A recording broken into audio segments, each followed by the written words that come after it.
Hi, I'm Chuck Chvala, former Senate Majority Leader.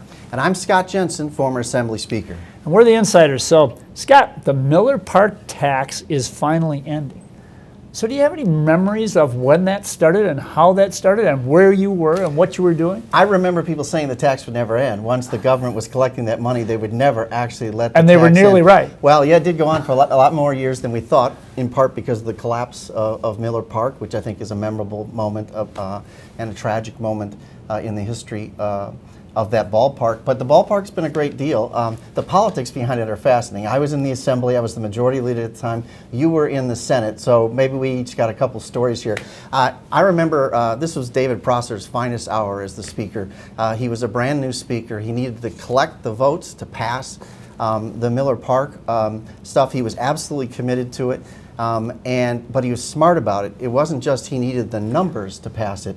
He wanted to make sure that none of his vulnerable members cast a vote in favor, because most of the public was opposed to the Miller Park, especially those outside of southeastern Wisconsin.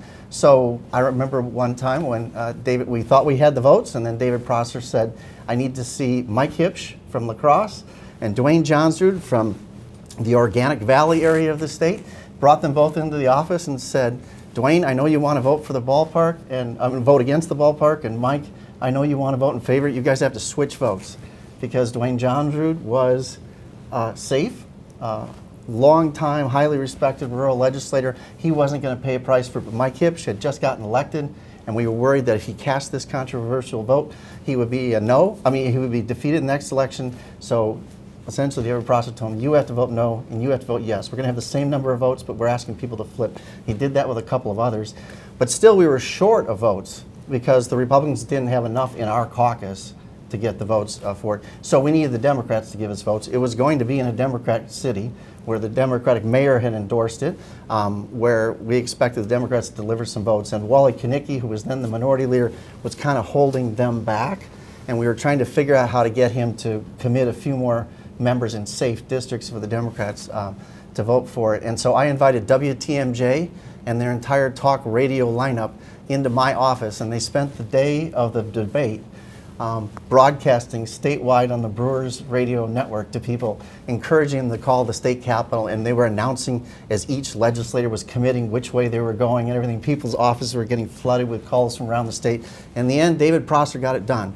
And I almost screwed it up by forgetting to send the bill over to the Senate after it passed. As the Majority Leader, I was supposed to make the motion to send the bill to the Senate, and now I'll make the motion to send the topic to you.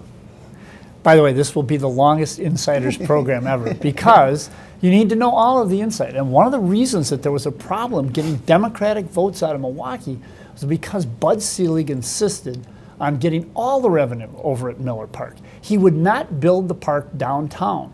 And that was a big problem. He had it out in the park. Why? So that people would have to come in the stadium and spend money in there, and he'd get all the parking revenue. And that was a huge problem for the people of Milwaukee, and they didn't like it. And frankly, a whole number of places around the country, Denver, all these places, Cleveland, had built downtown ballparks, and it would have been much better for the city of Milwaukee had that happen. And that actually hurt on getting the votes.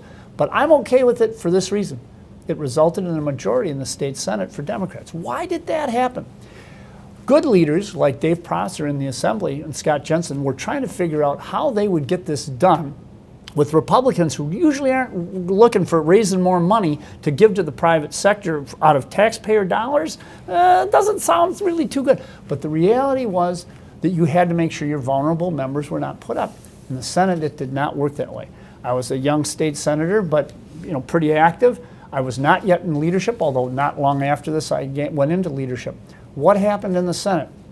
The leader in the Senate, Mike Ellis, instead of taking the vote himself or making someone like Bob Welch in a secure Republican district took the vote, what happened? George Petak had to take that vote.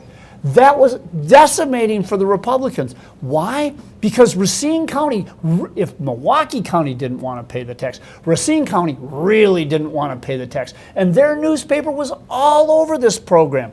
In fact, there were headlines saying that Petak says that he will not vote for the tax. At the last minute, George Petek changes his vote. He's forced by leadership to take the vote. He's even come out and said he won't vote in favor of the Miller Park tax. He votes for it. Racine County gets taken advantage of. And I remember that morning when the vote was taken, it was in the early morning, the sun had come up. I remember just a little later that morning, before 8 o'clock, calling Kim Plotke, a state representative from Racine, and saying, Kim, there's going to be a recall election. And guess what? George Petek is going to be the subject, and you're the candidate. Get ready to rumble.